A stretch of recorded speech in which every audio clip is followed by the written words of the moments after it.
To कैरियरवेल। So guys, कैसे हैं आप सभी।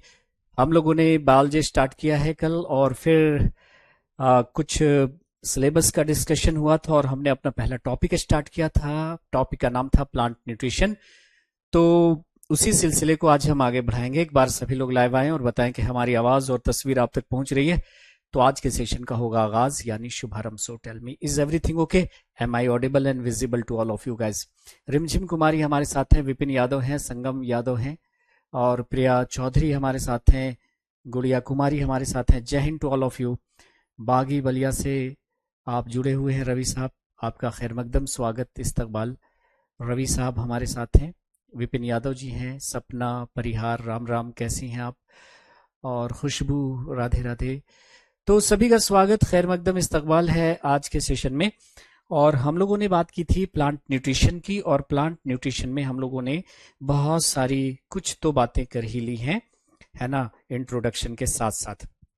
तो हमने कहा था कि प्रकाश संश्लेषण की जो क्रिया है वो कहाँ संपन्न होती है, वो कहाँ संपन्न होती है, ये हमें देखना था। हमने पिछले क्लास में कहा था कि मंड का जो परीक्षण है, मंड का जो परीक्षण है वो कहाँ से कहाँ पे होता है, किसके द्वारा होता है। तो हम लोगों ने ये बात की थी कि जो मंड का परीक्षण है वो आयोडीन के द्वारा होता है। इतनी बातें हम लोगों ने कर ली थी। ठीक है जी, क्लियर है सब कुछ ना? चलिए, जय हिंद, जय भारत। शांतनु साहब, विकास कुशवाहा, राधे राधे, पुरुषोत्तम साहब, है ना, रंभा कुमारी, प्रिंस कुमार, शिवम, जितने लोग भी लाइव हैं सभी का स्वागत, खैर मकदम, इस्तकबाल। तो गाइस, हम लोगों ने पिछले क्लासेस में देखा था कि मंड का परीक्षण, स्टार्च का परीक्षण किसके द्वारा किया जाता है, तो आयोडीन के द्वारा किया जाता है। और आज के सेशन में हम इससे आगे की बात करने वाले हैं। ठीक है जी, सभी का शुक्रिया। साहिल कुमार साहब, मोहब्बतों का, इनायतों का शुक्रिया। अंतिमा, स्मृति यादव, सभी का शुक्रिया। अंकित, रवि, जितने लोग भी हैं। पीडीएफ अपलोड हो गई होगी, अगर अपलोड नहीं हुई है तो आप मुझे बता दीजिएगा। जैसा कि मुझे याद, मैंने चेक किया है, वो अपलोड हो चुका है। राम राम वन साहब, ठीक है। अब आते हैं कि भाई ये प्रकाश संश्लेषण की क्रिया कहां संपन्न होती है। Where does the process of photosynthesis takes place. प्रकाश संश्लेषण की क्रिया कहां संपन्न होती है, तो देखिए कहां होती है। तो जैसे ही मैं ऐसा क्वेश्चन करता हूं, बच्चों का जवाब आता है पत्तियों में। लेकिन देखिए, जब पतझड़ का मौसम आता है तो सारी पत्तियां पौधों से गिर जाती हैं, तब तो पौधे को भूख से मर जाना चाहिए ना, है ना, पौधे को भूख से मर जाना चाहिए। तो काफी तेजी से आपके कमेंट्स आते हुए, है ना, हम लास्ट में आपको टाइम देंगे अपना क्वेश्चन पूछने के लिए, तो आप अपना क्वेश्चन पूछ लीजिएगा। और नहीं तो फिर आप हमारे जो है इंस्टा पे भी आप पूछ सकते हैं, कोई क्वेश्चन रह गया है तो, ठीक है। तो इतने बच्चे हैं इस सेशन में कि कमेंट पढ़ना थोड़ा सा मुश्किल हो रहा है, ठीक है। सोनू कुमार पुराने बैच से हैं, स्वागत है आपका, अच्छी बात है। सीता कुमारी, राधे राधे, चलिए ठीक है। तो अगर क्वेश्चन पूछा जाए कि भाई प्रकाश संश्लेषण की क्रिया कहां संपन्न होती है, तो आप कहिएगा green parts of the plant. क्या कहेंगे? Green parts of the plants. Green parts of the plants, पौधे के हरे भागों में। क्या कहेंगे? पौधे के हरे भागों में। ठीक है जी, आराम से सुनते जाइए, जितना भी सवाल आपका है वो अपने आप क्लियर होता जाएगा। जैसे जैसे क्लास बढ़ती जाएगी आपको लगेगा अरे ये तो हम पूछने वाले थे, ये तो हम पूछने वाले थे, ठीक है। चलिए, लेकिन अगर पूछा जाए कि पौधे के हरे भागों में, जैसे देखिए जब पतझड़ का मौसम आता है सारी पत्तियां झड़ जाती हैं, तो वो शाखाएं जो हरी होती हैं उनमें प्रकाश संश्लेषण शुरू हो जाता है, और फिर धीरे धीरे पत्तियां निकलती हैं तो फिर पत्तियों में शुरू हो जाता है। तो पौधे का जो कोई भाग भी हरा है ना, उसमें प्रकाश संश्लेषण हो सकता है, ठीक है।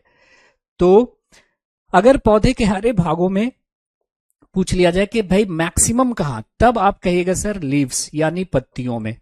मैक्सिमम कहां होता है, तो पत्तियों में। लेकिन अगर फिर से पूछ ले कि पत्तियों में कहां, तब आप फंस जाओगे। तो चलिए हम मान लेते हैं कि प्रकाश संश्लेषण की क्रिया पौधे के सभी भागों में होती है, जो भी पार्ट हरा होगा। मैक्सिमम कहां होती है, तो पत्तियों में। पत्तियों में कहां, पत्तियों में कहां, तो सेल में होती है, कोशिका में होती है। तो सुनते जाइए आराम से, आपका डाउट क्लियर होता जाएगा, है ना। आपको लगेगा कि अरे ये हमारा सवाल था, ये हमारा सवाल था। तो जैसे जैसे सेशन आगे बढ़ेगा ना, आपके डाउट्स अपने आप क्लियर होते जाएंगे। फिर भी अगर कोई डाउट रह जाएगा तो आप मुझसे पूछ लीजिएगा, हम आपको टाइम देंगे। अभी इतने तेजी से कमेंट्स आ रहे हैं कि मैं किसी का कमेंट ही नहीं पढ़ पा रहा हूँ। हाँ, रेलवे सब के लिए है, मैंने पहले ही क्लास में इंट्रोडक्शन में बताया ना। चलिए, अब कोशिका क्या है? तो मैंने कहा कि हमारा शरीर या पौधों का शरीर किससे मिलकर बना हुआ है? कोशिकाओं से मिलकर बना हुआ है।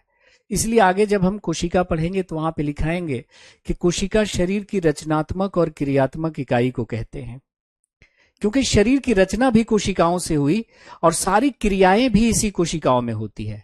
आप कहते हैं ना कि कोई चीज हमारी बॉडी में हो रही है, नहीं, वो बॉडी के सेल में हो रही होती है। तो शरीर की रचना भी सेल ने करी और सारे फंक्शन भी सेल में होते हैं, है ना। इसलिए कोशिका को शरीर की रचनात्मक और कार्यात्मक इकाई कहते हैं। तो अगर कोई पूछे कि भाई पत्तियों में कहां, तो सेल में, क्योंकि हमारा शरीर या पौधों का शरीर किससे मिलकर बना हुआ है? सेल से मिलकर बना है। अब आप देखिए, सुनते जाइए, आपको मजा आने वाला है, ठीक है। तो आप इस बात को सुनिए कि हम कहना क्या चाह रहे हैं, है ना, कहना क्या चाह रहे हैं। तो जरा देखिए आप, मैं कहना क्या चाह रहा हूं। देखिए, ये मान लिया कि कोई पौधा है, सुनिएगा मेरी बात को, कमेंट बंद कीजिए अभी। ये आपकी पत्ती है, कोई पौधा है, उसकी पत्ती है। ये पत्ती किससे मिलकर बनी होगी? ढेर सारी कोशिकाओं से मिलकर बनी होगी। तो ये सब है सेल, ऐसे ऐसे ढेर सारे सेल हैं, क्योंकि पौधों का शरीर या हमारा शरीर किससे मिलकर बनता है? कोशिका से मिलकर बनता है। अब इनमें से एक कोशिका को हम जूम करने वाले हैं। क्या करने वाले हैं? जूम करने वाले हैं। तो जब आप कोशिका को जूम करेंगे, प्लांट सेल को जूम करेंगे, तो पाएंगे कि प्लांट सेल कुछ ऐसा दिखता है, लाइक दिस। प्लांट सेल कुछ ऐसा दिखता है। यह है प्लांट सेल, जिससे मिलकर पूरा पौधा बना हुआ है।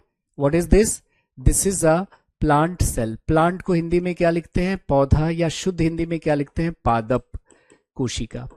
अब देखिए, प्लांट सेल में बहुत सारी चीजें होती हैं, जब हम इसे डिटेल से पढ़ेंगे तो आपको बताएंगे। इसमें न्यूक्लियस होता है, माइटोकॉन्ड्रिया होता है, बहुत कुछ होता है, लेकिन हमें उनसे मतलब नहीं है। प्लांट सेल में इस तरह का एक अंग होता है जिसे हम लोग कहते हैं क्लोरोप्लास्ट। क्या कहते हैं? क्लोरोप्लास्ट कहते हैं, हरित लवक कहते हैं। क्या कहते हैं? क्लोरोप्लास्ट।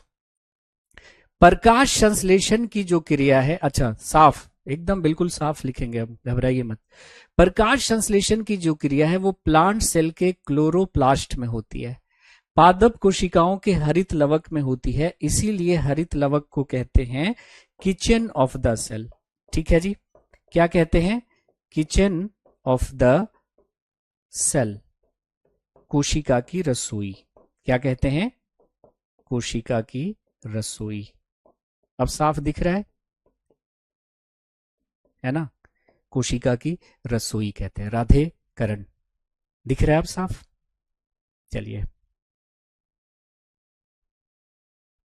क्लियर?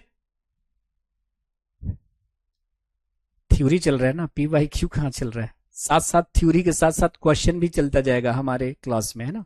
तो थ्योरी और क्वेश्चन दोनों साथ साथ हमारा चलता जाएगा।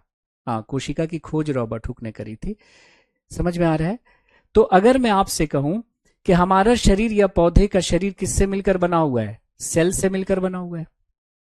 तो एक पत्ती लीजिए, तो पत्ती किससे मिलकर बना होगा? सेल से मिलकर बना होगा। अब इनमें से एक सेल को हमने बड़ा कर दिया, जूम कर दिया, तो देखा कि सेल में जो है ना, वो इस तरह का एक छोटा सा अंग है जिसको हम क्या कहते हैं?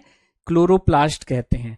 प्रकाश संश्लेषण की जो क्रिया है वो प्लांट सेल के क्लोरोप्लास्ट में हुआ करती है, इसलिए क्लोरोप्लास्ट को कहते हैं किचन ऑफ द सेल।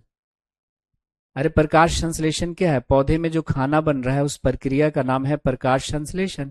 तो प्रकाश संश्लेषण हो कहाँ रहा है? क्लोरोप्लास्ट में, प्लांट सेल के क्लोरोप्लास्ट में, इसलिए क्लोरोप्लास्ट को कहा जाता है किचन ऑफ द सेल।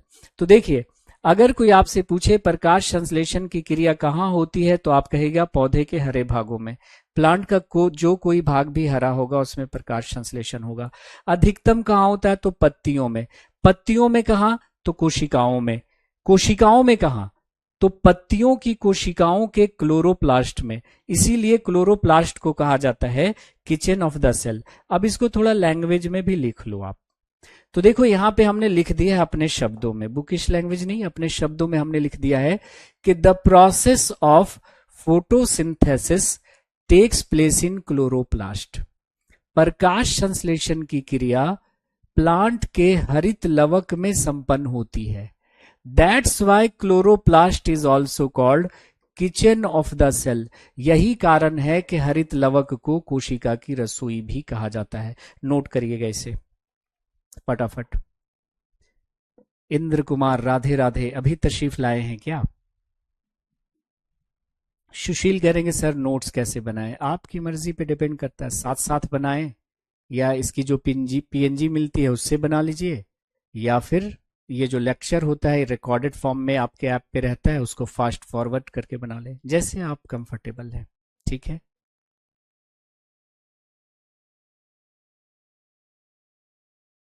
तो नोट कर लीजिएगा इसको। तो प्रकाश संश्लेषण की जो क्रिया है वो हरित लवक में संपन्न होती है। सिंपल याद रखना है, ज्यादा विद्वान बनने की जरूरत नहीं है, इन पॉइंट्स को ऐसे करके याद कर लीजिए, है ना। बायोलॉजिस्ट आपको नहीं बनना है, क्या बनना है? ऑफिसर्स बनने हैं। तो प्रकाश संश्लेषण की क्रिया हरित लवक में संपन्न होती है, इसीलिए हरित लवक को कोशिका की रसोई कहा जाता है। अब आते हैं आगे, अब आते हैं हम लोग आगे। अगर हम बात करें कि भाई प्रकाश संश्लेषण की क्रिया में, है ना, जैसे आपने प्रकाश संश्लेषण का रासायनिक समीकरण देखा कि प्रकाश संश्लेषण में पौधे लेते हैं CO2, पानी लेते हैं जमीन से, और ऊर्जा कहां लेते हैं? सूर्य प्रकाश से। और इस सूर्य प्रकाश को अवशोषित कौन करता है? तो पौधों की पत्तियों में क्या होता है? क्लोरोफिल, है ना। और पौधा बना लेता है अपना खाना यानी ग्लूकोज, कल ही पढ़ाया है ग्लूकोज, और हमें भी जिंदा रहने के लिए क्या दे रहा है? ऑक्सीजन। ये है प्रकाश संश्लेषण का रासायनिक समीकरण। अब देखो, क्वेश्चन आपके सिलेबस से कम रहता है, इधर उधर से ज्यादा रहता है। जैसे क्वेश्चन पूछा गया कि प्रकाश संश्लेषण की क्रिया में लाइट एनर्जी जो है वो किस एनर्जी में कन्वर्ट होती है? प्रकाश संश्लेषण की क्रिया में सौर ऊर्जा किस ऊर्जा में परिवर्तित होती है? रासायनिक ऊर्जा में, ऊष्मीय ऊर्जा में, यांत्रिक ऊर्जा में, गतिज ऊर्जा में? बताइए। ये यूपीएससी प्री का क्वेश्चन है और इसको सीजीएल वालों ने फिर चुरा के रखा और अनकॉम्पिटिटिव एग्जाम्स में भी रखा। ठीक है जी, क्लियर?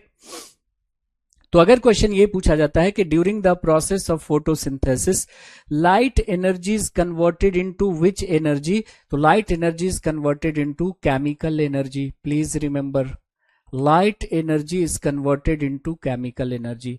प्रकाश संश्लेषण की क्रिया में सौर ऊर्जा रासायनिक ऊर्जा में परिवर्तित होती है। देखो ना, लाइट के हेल्प से क्या बन रहा है? ग्लूकोज, और ग्लूकोज क्या है? एक केमिकल है। ग्लूकोज क्या है? एक केमिकल है। ये क्वेश्चन सबसे पहले मेडिकल एंट्रेंस एग्जाम में पूछा, फिर चुराकर सीजीएल वालों ने रखा, यूपीएससी वालों ने रखा, रेलवे, हर एग्जाम में पूछा गया कि क्लोरोफिल में कौन सा धातु पाया जाता है। आपको मैं ऑप्शन देता हूं, आप लोग बताइएगा। Iron, cobalt, zinc, magnesium. Tell me, question क्या है? Chlorophyll contains which of the following metal? पर्णहरित में कौन सा धातु पाया जाता है? तो ये पॉइंट के फॉर्म में हम आपको क्वेश्चंस भी कराते जा रहे हैं। बताइए। हाँ, लिखने का टाइम तो मिल रहा है, इससे ज्यादा टाइम नहीं दे सकते सुल्तान। बिल्कुल आराम आराम से आपको टाइम दिया जा रहा है, इससे ज्यादा टाइम देंगे तो फिर डिलीवरी में दिक्कत होगी ना। बताइए क्या होगा? तो पर्णहरित में कौन सा धातु पाया जाता है? तो उत्तर आपका हो जाएगा मैग्नीशियम। हम आपको इतना टाइम देंगे कि आप लिख पाएंगे, ठीक है, घबराइए मत सुल्तान साहब। ठीक है, मैग्नीशियम। क्योंकि देखिए आयरन आप पढ़ेंगे आगे चल के हम लोग बायोलॉजी में कि आयरन पाया जाता है आपका हीमोग्लोबिन में। कहाँ पाया जाता है? हीमोग्लोबिन, हमारे ब्लड में होता है ना हीमोग्लोबिन, उसमें पाया जाता है आपका आयरन। ठीक है। कोबाल्ट आप जानते हैं कि हमारा जो विटामिन B12 होता है उसमें कोबाल्ट धातु पाया जाता है। जिंक हम पढ़ेंगे आगे, इंसुलिन, इंसुलिन में होता है। इंसुलिन एक हार्मोन है, उसमें जो धातु होता है वो होता है जिंक, और मैग्नीशियम आपका पाया जाता है क्लोरोफिल में। तो ये सारे क्वेश्चंस आप लोगों के एग्जाम्स में पूछे जा चुके हैं। राजन ने डी बोला, बिल्कुल सही है राजन साहब। स्वतंत्र यादव, चांदनी कुमार, दीपक पटेल, विशाल कुमार, क्या बात है भाई, सबने सही उत्तर दिया। सारे इंटेलिजेंट लोग जुड़े हुए हमारे साथ, बहुत खूब। ये हो गया, लिख लिया आपने। तो प्रकाश संश्लेषण की क्रिया में जो है लाइट एनर्जी वो केमिकल एनर्जी में कन्वर्ट होती है। ठीक है जी। ग्लूकोज को मंड नहीं कहते, ग्लूकोज ग्लूकोज ग्लूकोज मिलकर एक लंबा चेन बना लेता है, उसको स्टार्च कहते हैं, है ना। तो स्टार्च क्या होता है, ग्लूकोज का बहुलक होता है। ठीक है जी राहुल साहब, समझ में आ रही है। चलिए, ये नोट हो गया, आगे बढ़ते हैं। देखो ये सवाल भी यूपीएससी प्री में पूछा, उसको हम पॉइंट बना के लिख रहे हैं। क्वेश्चन पूछा गया कि प्रकाश संश्लेषण की क्रिया में जो ऑक्सीजन रिलीज होता है, जो ऑक्सीजन निकलता है, वो कहां से आता है। वहां पे लैंग्वेज था, oxygen liberated during the process of photosynthesis comes from. प्रकाश संश्लेषण की क्रिया में मुक्त होने वाला ऑक्सीजन या निकलने वाला ऑक्सीजन कहां से आता है। देखो ये है आपका प्रकाश संश्लेषण। प्रकाश संश्लेषण में ये जो ऑक्सीजन निकल रहा है वो कहां से आता है, CO2 से आता है कि पानी से आता है, क्योंकि ऑक्सीजन तो इसमें भी है, ऑक्सीजन इसमें भी है। तो क्वेश्चन यही पूछ रहा है कि प्रकाश संश्लेषण की क्रिया में निकलने वाला ऑक्सीजन कहां से आता है। ऑप्शन है आपका पानी से आता है, ऑप्शन है CO2 से आता है, ऑप्शन है कि पानी और CO2 दोनों से आता है, और ऑप्शन 4 है इनमें से कोई नहीं। गेस करिए। राधे राधे दीपक साहब, कैसे हैं आप। सचिन साहब जल्दी बताइए। एस्टोमेटा वगैरह आएगा, रेस्पिरेशन पढ़ेंगे उसमें आएगा एस्टोमेटा, है ना। अभी क्यों दिक्कत में है आप। सब एक एक करके हम लोग पढ़ेंगे, जहां जो सीक्वेंस में पढ़ रहे हैं ना, बायोलॉजी पढ़ रहे हैं ना, तो जिस्म पढ़ रहे हैं तो सीक्वेंस में पढ़ेंगे तब समझ में आएगा। अभी एस्टोमेटा पे चले जाएंगे, खत्म हो जाएगा आपकी कहानी। तो अगर क्वेश्चन पूछा जाता है कि oxygen release during the photosynthesis comes from, उत्तर क्या हो जाएगा, वाटर। प्रकाश संश्लेषण की क्रिया में मुक्त ऑक्सीजन जल के माध्यम से आता है। कैसे आता है, जब हम प्रकाश संश्लेषण डिस्कस करेंगे वहां पे आपको दिखेगा कि ये जो ऑक्सीजन निकल रहा है ना वो जल के माध्यम से आता है। तो ये यूपीएससी प्री का सवाल है, फिर आप लोगों के एग्जाम में भी चुरा कर रखा गया है। ओके, तो अभी इस बात को रट लीजिए, आगे हम दिखाएंगे इसको। फिर क्वेश्चन एक है कि देखिए कि प्रकाश संश्लेषण की क्रिया में जो लाइट यूज हो रही है उस लाइट का वेवलेंथ कितना होगा। कितने वेवलेंथ की लाइट, कितने तरंग दैर्घ्य की लाइट प्रकाश संश्लेषण की क्रिया में यूज होती है। वेवलेंथ को हिंदी में क्या बोलते हैं, तरंग दैर्घ्य। तो कितने वेवलेंथ की लाइट जो है वो फोटोसिंथेसिस में यूज होती है माय डियर फ्रेंड्स। तो रटना है इसको, 400 से 700 नैनोमीटर, या एंगस्ट्रम में बात करेंगे तो 4000 से 7000 एंगस्ट्रम के वेवलेंथ की लाइट ही प्रकाश संश्लेषण में यूज होती है। अगर प्रकाश का तरंग दैर्घ्य 700 नैनोमीटर से ज्यादा है तो भी फोटोसिंथेसिस नहीं होगा, 400 नैनोमीटर से कम है तो भी प्रकाश संश्लेषण नहीं होगा।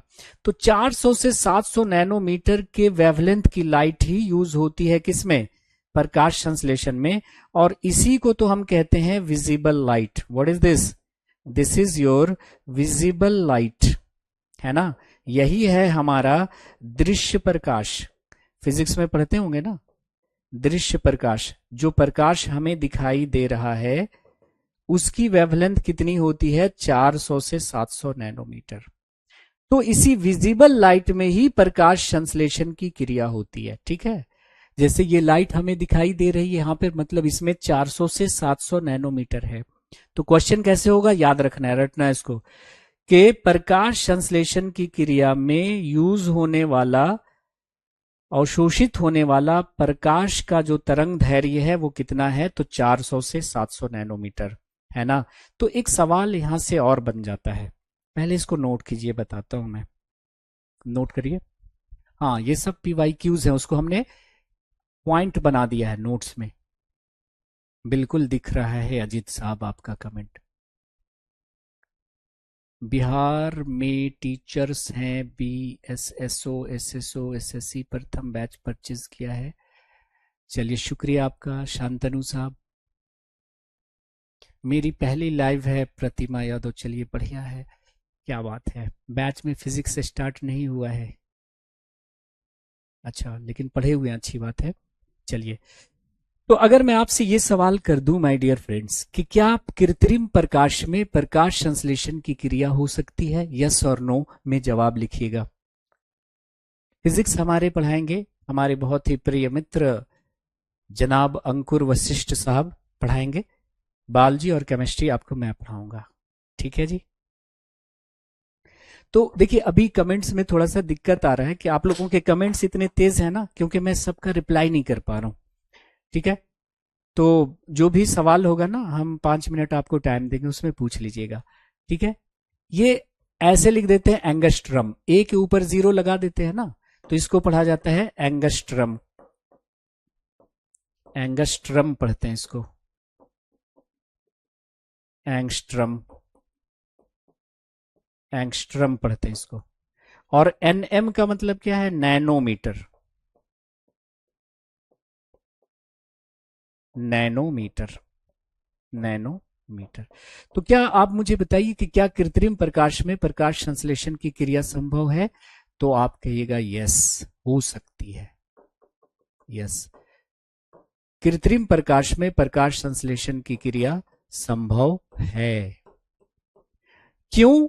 देखिए, प्रकाश संश्लेषण के लिए क्या चाहिए, इतना वेवलेंथ चाहिए, 400 से 700 नैनोमीटर चाहिए। अब ये आपको नेचुरली मिल रहा है कि आर्टिफिशियली मिल रहा है, उससे मतलब नहीं है, ठीक है। तो आप कहेगा यस सर, प्रकाश संश्लेषण की क्रिया होगी, है ना, होगी, ठीक है। नाउ अब फिजिक्स में आप देखेंगे कि भाई एंगस्ट्रम क्या होता है, एंगस्ट्रम कितना होता है, 10⁻⁻10 मीटर होता है। नैनोमीटर क्या होता है, 10⁻⁹ होता है। वेवलेंथ क्या होता है ना।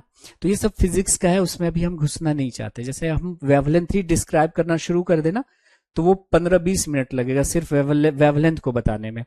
अब आ जाइए, बहुत ही प्यारा सवाल और बार बार पूछा जाने वाला सवाल, कंफ्यूज करने वाला पॉइंट याद कर लीजिएगा। जैसे मैं आपसे कहूं कि प्रकाश संश्लेषण की जो दर है वो अधिकतम किस रंग के लाइट में होती है। मैं आपसे बार बार पूछ रहा हूं, कह रहा हूं कि आपके एग्जाम का जो पैटर्न है ना, उसमें टॉपिक से क्वेश्चन कम रहते हैं, इधर उधर से ज्यादा रहते हैं। तो आप बताइए कि प्रकाश संश्लेषण की दर किस रंग के लाइट में सबसे ज्यादा होगी। तो उत्तर है व्हाइट लाइट, श्वेत प्रकाश। क्या होगी भाई साहब, श्वेत प्रकाश, क्योंकि white light is a mixture of 7 colours. श्वेत प्रकाश 7 रंगों का संगम होता है। ये ऑप्शन में नहीं है तो रेड प्लस ब्लू, लाल प्लस नीला रंग। तो रेड और ब्लू का कॉम्बिनेशन अगर हम डालेंगे माय डियर फ्रेंड्स, तो प्रकाश संश्लेषण की दर अचानक बढ़ जाती है। और ये भी ऑप्शन में नहीं है तो फिर क्या हो जाएगा, रेड, लाल रंग के प्रकाश में, लाल रंग के प्रकाश में, ठीक है, लाल रंग के प्रकाश में। तो ये प्रायोरिटी वाइज आपको लिखना है।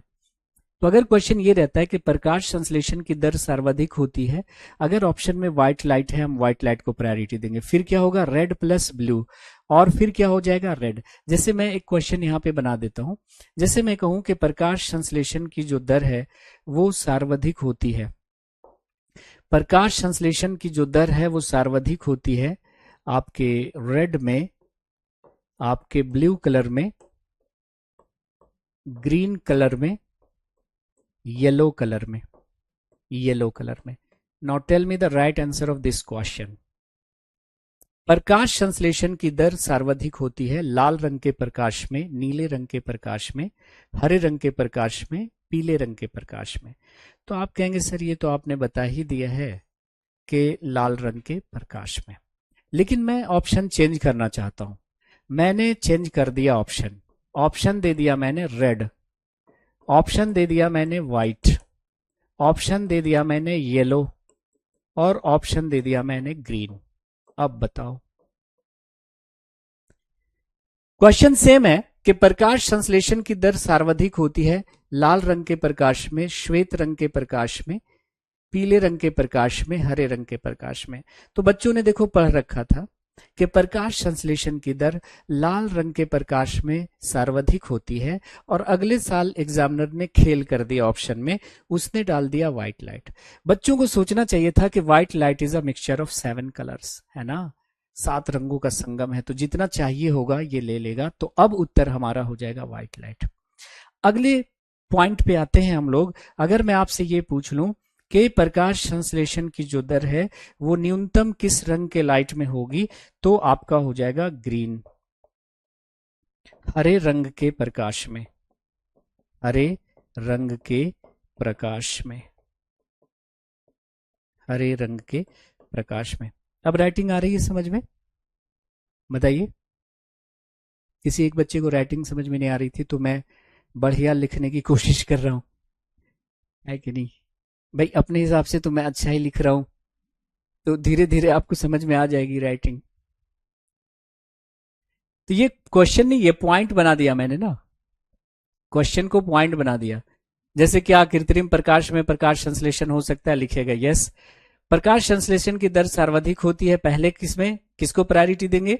व्हाइट, रेड, ब्लू, फिर रेड। फिर पॉइंट लिख लीजिएगा कि प्रकाश संश्लेषण की दर न्यूनतम होती है हरे रंग के प्रकाश में। तो ऐसे पॉइंट वाइज लिखिए, ठीक है?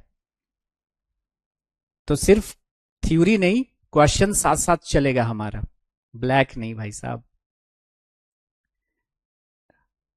हाँ जी, इंग्लिश मीडियम में।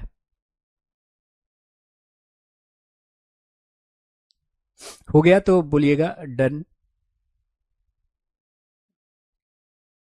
आगे बढ़ें, चलो। दो चीज और, उसके बाद हम प्रकाश संश्लेषण पे वापस लौटेंगे। जैसे देखिएगा, अगर पूछा जाए कि प्रकाश संश्लेषण जो है वो सर्वाधिक किस जीव के द्वारा होता है ना, यानी maximum photosynthesis carried out by which of the following organism, किस जीव द्वारा सर्वाधिक प्रकाश संश्लेषण की क्रिया होती है। ऑप्शंस देता हूं आपको, मैं ऑप्शन दे देता हूं। प्लांट्स यानी पादप यानी पौधे, दूसरा ऑप्शन है एल्गी, देखते हैं कितने लोग इसका उत्तर कर पाते हैं। शैवाल, जैसे ऑप्शन में मैंने दे दिया ब्लू ग्रीन एल्गी, जिसके बारे में हमने पिछले क्लास में जिक्र किया था। ब्लू ग्रीन एल्गी, नील हरित शैवाल, नील हरित शैवाल, and suppose in fourth option we have bacteria, bacteria that is जीवाणु। Now tell me which one should be the right option my dear friends, कौन सा सही उत्तर होगा? क्वेश्चन समझ में आया? क्वेश्चन है कि सर्वाधिक प्रकाश संश्लेषण किस जीव द्वारा होता है। ऑप्शन है आपके पौधों के द्वारा, शैवालों के द्वारा, नील हरित शैवालों के द्वारा, बैक्टीरिया के द्वारा। देखते हैं आपके रुझान। सो सारे ऑप्शन लोग बतला रहे हैं।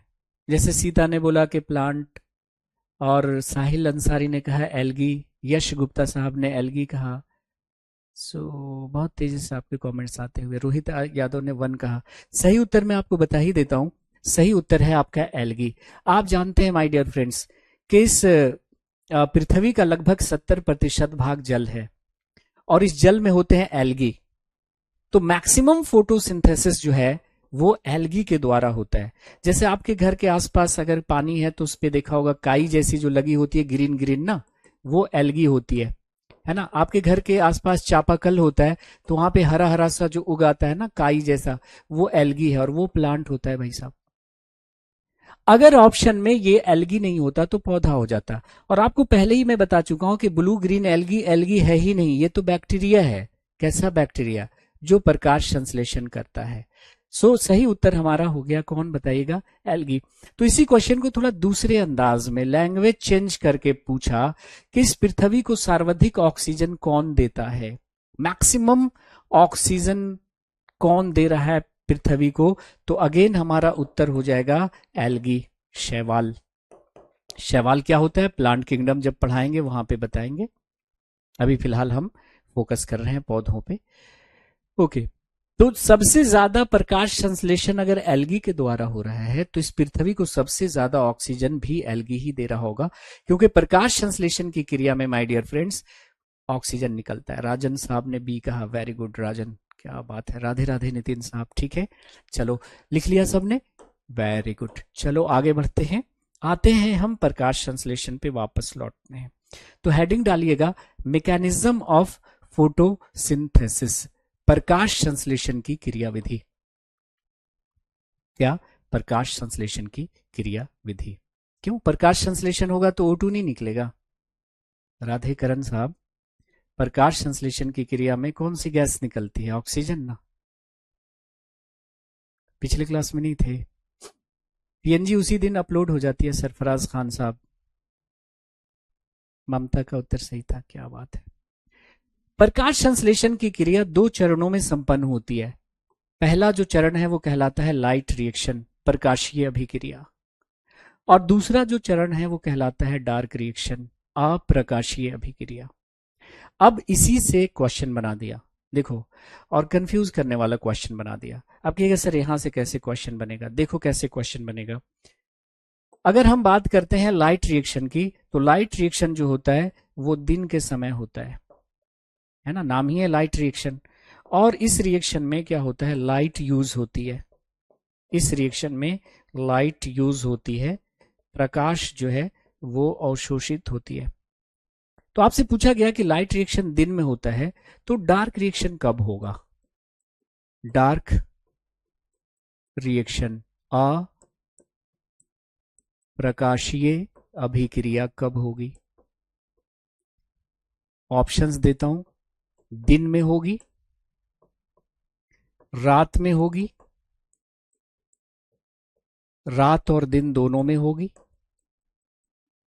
तो सिर्फ पढ़ते नहीं जाना है, हमें यह भी देखना है कि ये जो हम पढ़ रहे हैं यहां से क्वेश्चन कैसे बनाएगा एग्जामिनर, ठीक है, तभी मजा आएगा। चौथा ऑप्शन है नन। तो अगर मैं आपसे पूछूं कि भाई लाइट रिएक्शन तो दिन में होता है, आप बताओ कि डार्क रिएक्शन कब होगा, तो ऑप्शंस आपके पास हैं, दिन के समय, रात्रि के समय, रात्रि और दिन दोनों के समय संभव है, इनमें से कोई नहीं। देखते हैं कितने लोग बताते हैं। हाँ बिल्कुल, इसका नोट्स मिलेगा विदित शर्मा, ठीक है। प्रसाद मिश्रा साहब ने नाइट बोला, राहुल ने 3 बोला, मतलब रात और दिन, तीनों ही ऑप्शन आप लोग बतला देते हो जब। तो उत्तर होगा कि ये प्रक्रिया भी दिन में ही संभव होगी, दिन में ही संपन्न होगी, सॉरी। तो ये प्रक्रिया भी दिन के समय ही होती है, लेकिन हाँ फर्क क्या है ना, कि इसमें लाइट यूज नहीं हो रहा है, इसमें लाइट यूज नहीं होती, इसलिए इसे डार्क रिएक्शन कहते हैं।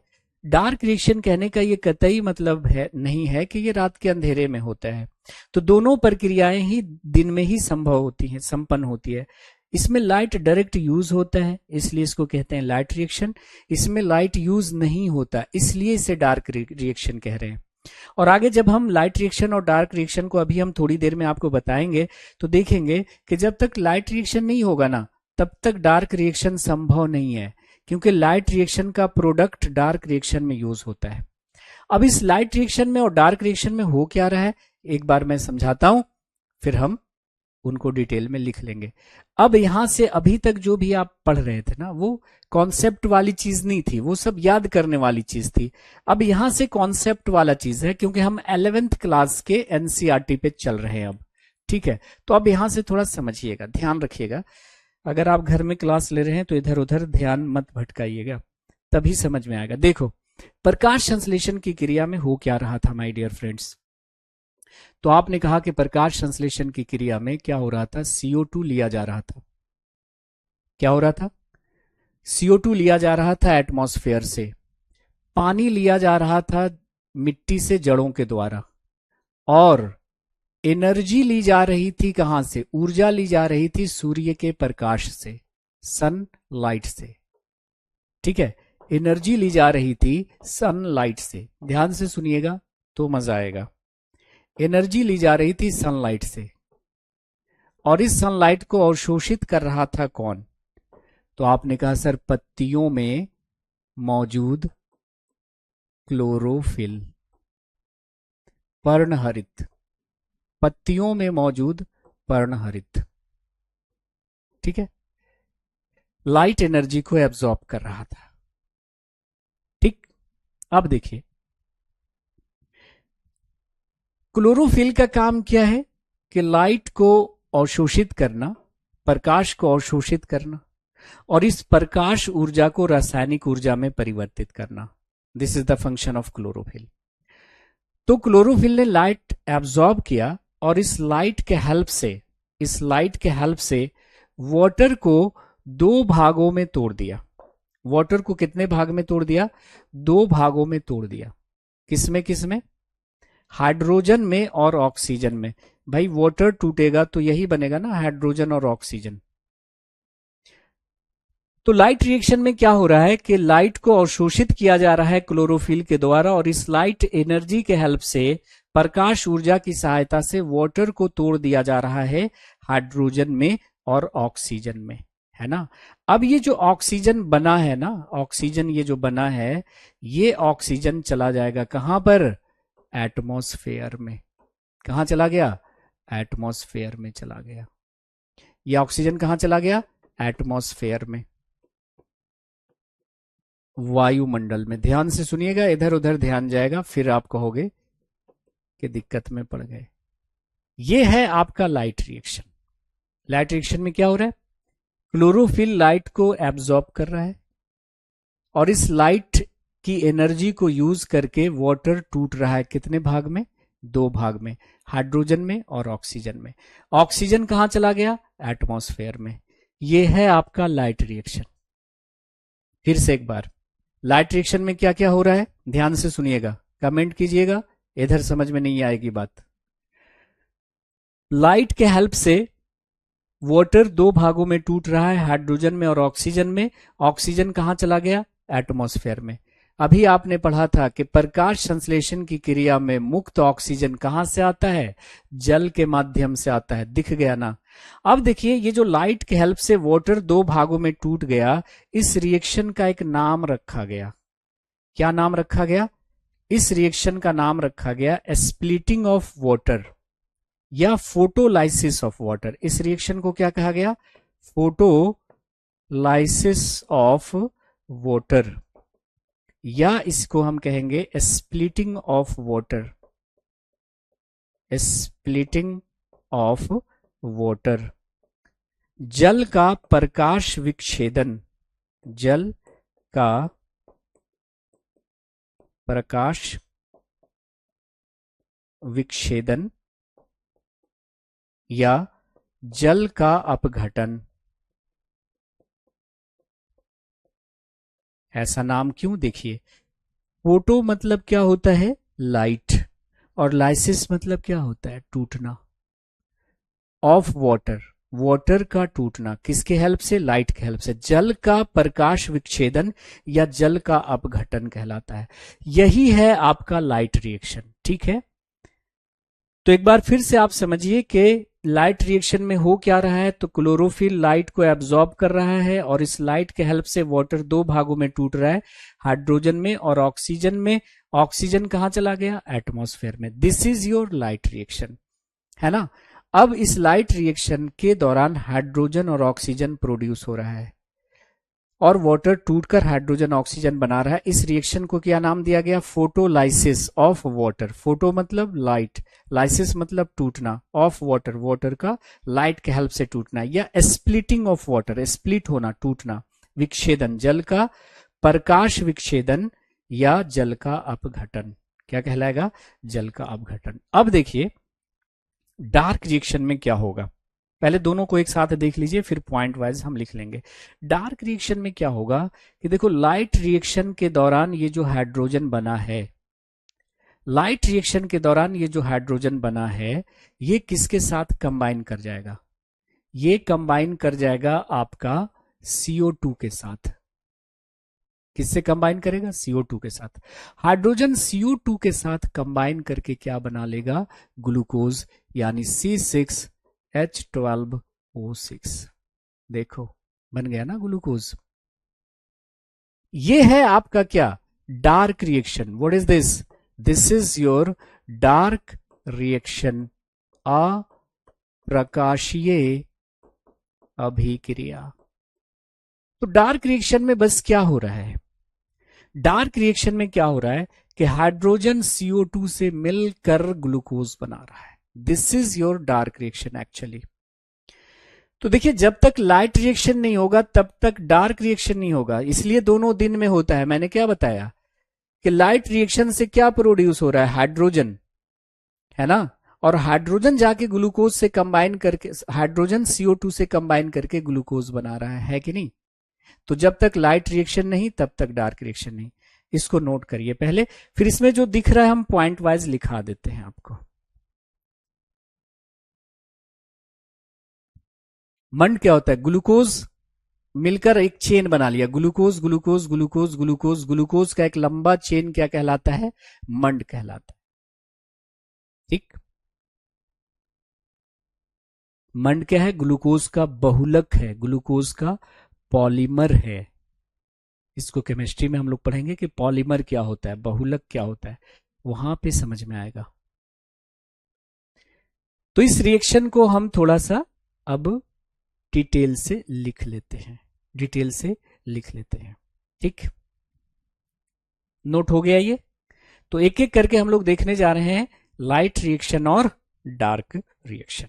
ठीक है जी, लाइट रिएक्शन और डार्क रिएक्शन। चलो अब इसको लिख लेंगे तो ज्यादा समझ में आ जाएगा। तो स्टार्ट करते हैं हम लोग सबसे पहले लाइट रिएक्शन, प्रकाशीय अभिक्रिया। सबसे पहली बात मुझे ये बताओ कि ये लाइट रिएक्शन कब होगा, तो दिन में होगा। इसमें लाइट यूज होगा कि नहीं होगा, तो आप कहोगे बिल्कुल सर इसमें लाइट यूज होगा, तभी तो लाइट रिएक्शन है। इसे और किस नाम से जाना जाता है, तो लाइट रिएक्शन को हिल रिएक्शन भी कहते हैं, हिल अभिक्रिया भी कहते हैं। क्यों, क्योंकि दुनिया के सामने पहली बार इसे हिल ने एक्सप्लेन किया था। जैसे मैंने अभी आपके सामने बताया ना कि लाइट रिएक्शन में ये हो रहा है, डार्क रिएक्शन में ये हो रहा है, ऐसा हो रहा है। दुनिया को पहली बार जो बताने वाले थे लाइट और डार्क रिएक्शन के बारे में वो थे हिल साहब। इसलिए light reaction is also known as what, Hill reaction. इसे हिल अभिक्रिया भी कहते हैं। नाउ तो इसे दिन के समय होता है और इसमें लाइट की क्या होती है, जरूरत होती है। ये कहां होगा, तो आप कहेगा सर ये कैसा सवाल आपने पूछ लिया, ये क्लोरोप्लास्ट में होगा, क्योंकि प्रकाश संश्लेषण का एक चरण है ना। तो प्रकाश संश्लेषण कहां होता है, क्लोरोप्लास्ट में। लेकिन अगर मैं पूछ दूं कि क्लोरोप्लास्ट में कहां होता है, तो आप फंस जाएंगे। अगर मैं पूछूं कि क्लोरोप्लास्ट में कहां, तो अभी पॉइंट आप लिख लीजिए, जैसे लिखा हुआ है मैंने कि क्लोरोप्लास्ट में कहां होता है, तो थाइलेक्विड में होता है। कहां पे, थाइलेक्विड में होता है या ग्रैनम में होता है। कहां होता है, थाइलेक्विड में होगा या ग्रैनम में होगा।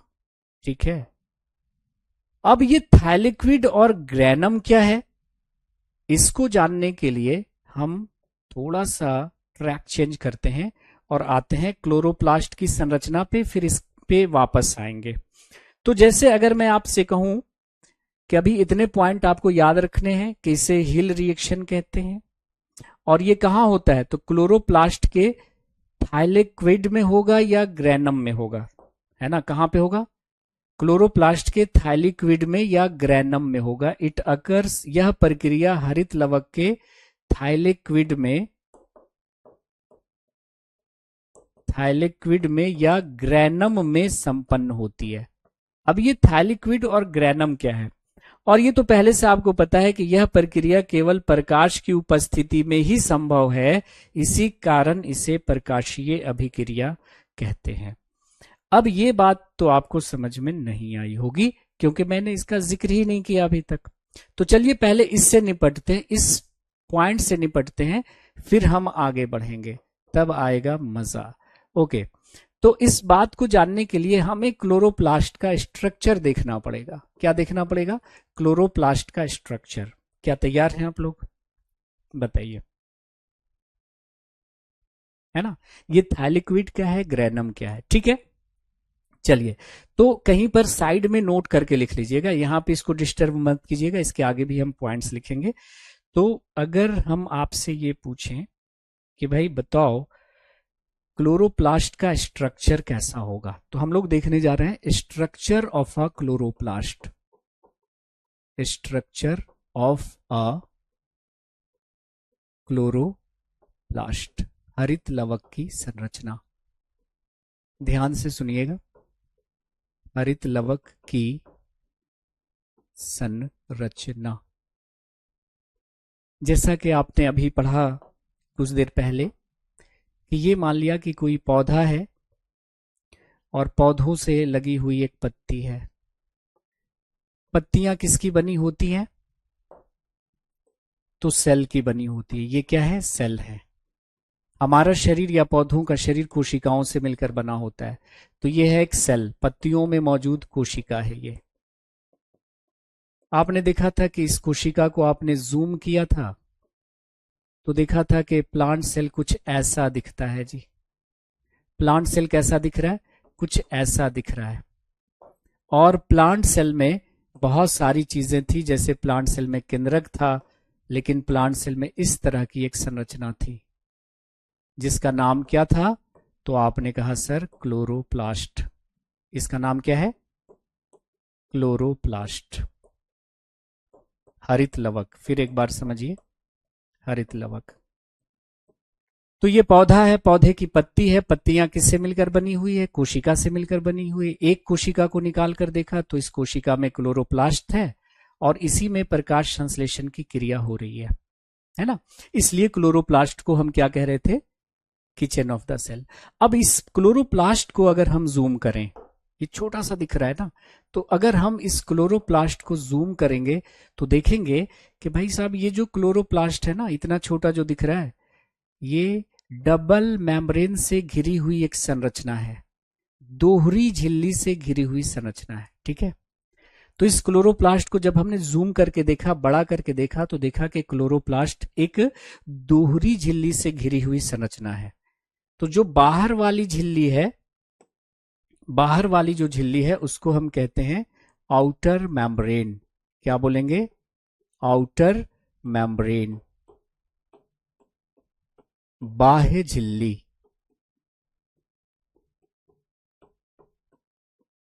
और उसके नीचे जो झिल्ली है वो क्या कहलाएगी? Inner membrane. इनर मेम्ब्रेन, आंतरिक झिल्ली। हिंदी में क्या लिखेंगे? आंतरिक झिल्ली। तो हमने देखा इसको बड़ा करके, हरित लवक को बड़ा करके देखा, जूम करके देखा, तो ये दो मेम्ब्रेन से घिरा हुआ है, बाहरी झिल्ली, आंतरिक झिल्ली। और इसके नीचे एक खाली स्थान है जिसमें एक जेली जैसा द्रव भरा होता है ना। ये क्या है? जेली जैसा द्रव भरा होता है। और इस द्रव के अंदर आप देखिएगा तो डिस्क लाइक स्ट्रक्चर्स होती हैं, है ना। इन डिस्क लाइक स्ट्रक्चर्स को कहा जाता है, इन डिस्क लाइक स्ट्रक्चर्स को कहा जाता है थाइलेक्विड। क्या बोला जाता है? थाइलेक्विड। क्या कहा जाता है? तो ये जो सिक्के जैसी संरचना है ना, डिस्क लाइक स्ट्रक्चर, सिक्के जैसी संरचना को कहा जाता है थाइलेक्विड। अब देखिए, आप बच्चों को ढेर सारे सिक्के अगर दे दीजिए तो एक के ऊपर एक, एक के ऊपर एक रख के सिक्कों को खेलना शुरू कर देगा। तो इस तरह से जो सिक्कों का जो समूह यहां पे बन गया है ना, ये ढेर सारे थाइलेक्विड एक के ऊपर एक रखे हुए हैं, तो इसको बोलते हैं ग्रैनम। क्या बोलेंगे? ग्रैनम। थाइलेक्विड के बंच को क्या बोलेंगे? ग्रैनम। क्या कहते हैं? ग्रैनम। ग्रैनम क्या है? सिक्कों का समूह, थाइलेक्विड के बंच। इस तरह से ढेर सारे थाइलेक्विड के बंच मिलेंगे आपको ऐसे। ये थाइलेक्विड, थाइलेक्विड, थाइलेक्विड, थाइलेक्विड, और ये आपस में एक दूसरे से जुड़े भी होते हैं ऐसे। तो समझ में आ गया कि ये जो इनर मेम्ब्रेन है उसमें जो जगह बनी हुई है, इसमें फ्लूइड भरा होता है, तरल भरा होता है, और इसमें सिक्के जैसी संरचना होती है। एक सिक्के जैसी संरचना को थाइलेक्विड कहते हैं और थाइलेक्विड के समूह को ग्रैनम कहते हैं। और ढेर सारे ग्रैनम को एक साथ क्या बोलेंगे? ग्रैना। क्या बोलेंगे? ग्रैना। ग्रैना क्या हो गया? प्लूरल हो गया। तो कभी लिखा रहेगा ग्रैनम, कभी लिखा रहेगा ग्रैना, तो बच्चे हो जाते हैं कंफ्यूज्ड। एक बंच को हम क्या बोलेंगे? ग्रैनम, सब को क्या बोलेंगे? ग्रैना। ओके। और ये जो जगह बची हुई है, अंदर जो जगह है जिसके अंदर ये थाइलेक्विड पड़ा हुआ है, इसको बोलते हैं एस्ट्रोमा। क्या बोलते हैं? एस्ट्रोमा कहते हैं। क्या कहते हैं गैस? एस्ट्रोमा बोलेंगे इसको, STROMA, एस्ट्रोमा, या शुद्ध हिंदी में इसे कहते हैं पीठिका। क्या बोलते हैं? पीठिका। अब देखिए, हमने क्या बोला आपसे कि प्रकाश संश्लेषण की क्रिया दो चरणों में संपन्न होती है। एक होता है लाइट रिएक्शन और दूसरा होता है डार्क रिएक्शन। लाइट रिएक्शन कहां होगा? तो क्लोरोप्लास्ट में होगा, लेकिन क्लोरोप्लास्ट में कहां होगा? तो थाइलिक्विड में या ग्रैनम में। तो याद रखना है आपको कि ये जो आपका थाइलिक्विड है या थाइलिक्विड का जो समूह है, बंच है, जिसको हम ग्रैनम कहते हैं, इसमें होता है आपका लाइट रिएक्शन, प्रकाशीय अभिक्रिया, प्रकाशीय अभिक्रिया। तो अगर क्वेश्चन पूछा जाए कि लाइट रिएक्शन कहां होता है, तो आप कहेंगे सर क्लोरोप्लास्ट में। लेकिन अगर पूछा जाए क्लोरोप्लास्ट में कहां, तो थाइलिक्विड में या ग्रैनम में। वहीं पर अगर ये सवाल कर दिया जाता है कि डार्क रिएक्शन कहां होता है ना, अगर पूछा जाए कि डार्क रिएक्शन कहां होता है, तो उत्तर हो जाएगा आपका एस्ट्रोमा में। एस्ट्रोमा में क्या होता है? आपका डार्क रिएक्शन होता है, अप्रकाशीय अभिक्रिया होती है। तो ये थोड़ा कॉन्सेप्ट वाला चीज हो गया, इसको आपको याद करना पड़ेगा। किसी को कोई डाउट है इस स्लाइड में? कोई प्रॉब्लम है तो बता दीजिए। देवेंद्र पूछ रहे हैं कि सर हिंदी मीडियम क्लास है? नहीं जी, बाइलिंगुअल क्लास है, हिंदी इंग्लिश दोनों चलती है। देखने रहे सारा कुछ दोनों में लिखा हुआ है, कहीं पर सिर्फ इंग्लिश या सिर्फ हिंदी आपको दिख रही है? बाइलिंगुअल क्लास चलेगी भाई। तो ये जो है हम 11th लेवल पे हैं, तो ये ऐसा होता है, ये स्ट्रक्चर है भाई, है ना। क्लोरोप्लास्ट ऐसा होता है। तो आपको याद कर लेना है कि भाई साहब, जो लाइट रिएक्शन होता है वो कहां होता है? थाइलिक्विड में या ग्रैनम में। थाइलिक्विड क्या है? तो इसके अंदर ये बाहरी झिल्ली है, ये आंतरिक झिल्ली है, इसके नीचे ये जो सिक्के जैसी संरचना है उसको क्या बोलते हैं? थाइलिक्विड। और थाइलिक्विड के समूह को क्या बोलते हैं? ग्रैनम। जैसे एक सिक्का को आप क्या कर लो? थाइलिक्विड कह लो, और ढेर सारे सिक्के को एक साथ जमा कर लो, तो सिक्कों के बंच को हम क्या बोलेंगे? ग्रैनम कहेंगे। और ये जो खाली जगह बची हुई है जिसके अंदर ये सब पड़ा हुआ है, इसको बोलते हैं स्ट्रोमा। तो प्रकाश संश्लेषण की जो क्रिया है लाइट रिएक्शन, वो होती है कहां पर? थाइलिक्विड में। और डार्क रिएक्शन होती है स्ट्रोमा में। तो जिन बच्चों ने बीच से एंट्री मारी होगी या कल वाली क्लास नहीं देखी होगी, उनको समझ में नहीं आएगा। मेरी क्लास की खास बात है कि आपने अगर बीच से एंट्री मारी होगी या पिछला क्लास आपने नहीं देखा होगा, तो उसको जीरो समझ में आएगा। तो आपसे मैं गुजारिश करना चाहता हूं कि जो लोग नए, जिन लोगों ने ज्वाइन किया है, तो वो इंट्रोडक्शन वाली क्लास आप लोग देख लीजिएगा। दूसरी बात क्या है कि जैसे मान लिया कि लोगों की मजबूरियां होती हैं कि आपने कल वाला मान लिया क्लास नहीं देखा, किसी वजह से काम में उलझे रह गए, तबीयत खराब हो गई, बहुत कुछ हो सकता है ना। तो आप क्या करना है कि अगली क्लास में आने से पहले किसी तरह से आप पिछला क्लास देख लीजिएगा, क्योंकि हमारी सारी क्लासेस एक दूसरे से क्या होंगी? लिंक्ड होंगी बायोलॉजी की। ठीक है? हाँ, ऐसे ही नोट्स बनाइए। पीडीएफ नहीं मिला है कल का? ठीक है, ठीक है, उसको अपलोड करवाते हैं। ठीक है जी। नहीं, फिजिक्स हमारे अंकुर वशिष्ठ सर पढ़ाएंगे, केमिस्ट्री और बायोलॉजी मैं पढ़ा दूंगा। ठीक है। तो ये हो गया अभी किसकी? लाइट रिएक्शन की बात। तो हम लोगों ने लाइट रिएक्शन में क्या क्या बोला, पहले उसको समझ लीजिए, फिर डार्क रिएक्शन पे चलेंगे। तो हमने लाइट रिएक्शन में क्या बोला अभी कि लाइट रिएक्शन जो होता है वो दिन के समय होता है। फिर से देखिए, अब वापस आइए, लाइट रिएक्शन होता है दिन के समय। लाइट रिएक्शन में लाइट डायरेक्ट यूज होता है, अगर पूछा जाए कि लाइट रिएक्शन कहाँ होता है तो क्या कहिएगा, क्लोरोप्लास्ट में होता है।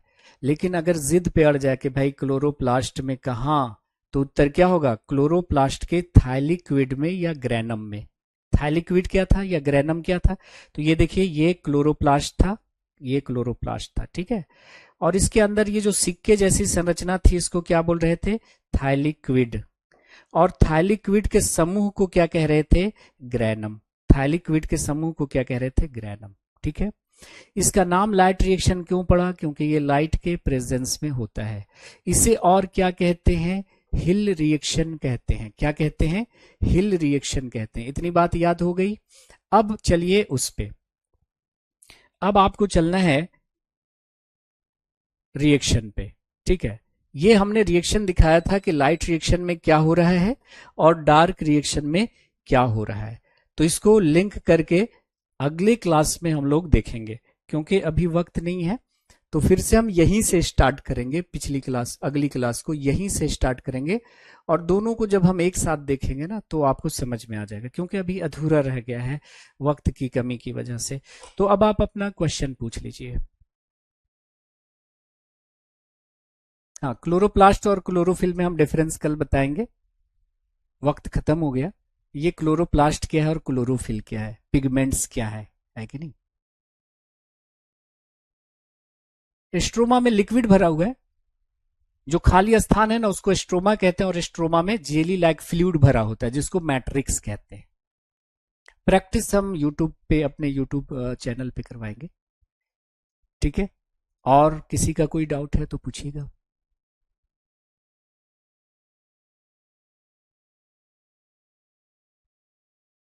हाँ, हैंड रिटेन नोट्स भी मिलेगा।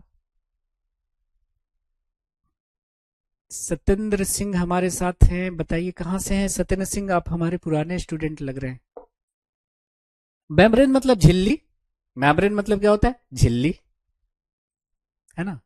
जैसे ये हमारी स्किन की ऊपर वाली झिल्ली है, उसी तरह से मेम्ब्रेन मतलब क्या होता है, झिल्ली होता है ना। और बताइए किसी का और कोई डाउट। इक्वेशन उसमें बैलेंस नहीं किया मैंने, अब सिंपल छोड़ दिया है। अनबैलेंस्ड, हम फिजिक्स पढ़ रहे हैं तो उसमें बैलेंस करने की जरूरत नहीं है। और बताइए।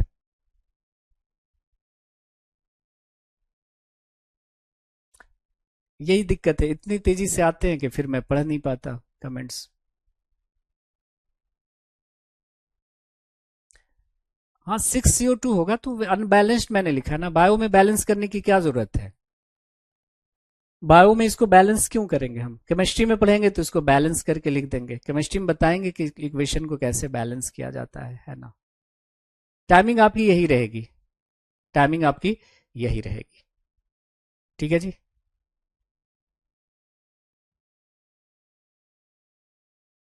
तो रहने देते हैं, आज की क्लास में इतना ही, मिलते हैं अगले सेशन में। Have a nice day, take care, bye bye, जय हिंद, thank you very much, see you again. ठीक है जी, धीरे धीरे, चलो बढ़िया। एल्गी हम पढ़ेंगे प्लांट किंगडम में। एल्गी क्या है, तो पौधा होता है, बहुत छोटे पौधे जो होते हैं वो एल्गी कहलाते हैं। जैसे कि पानी के ऊपर हरा हरा जो काई जैसा दिखाई देता है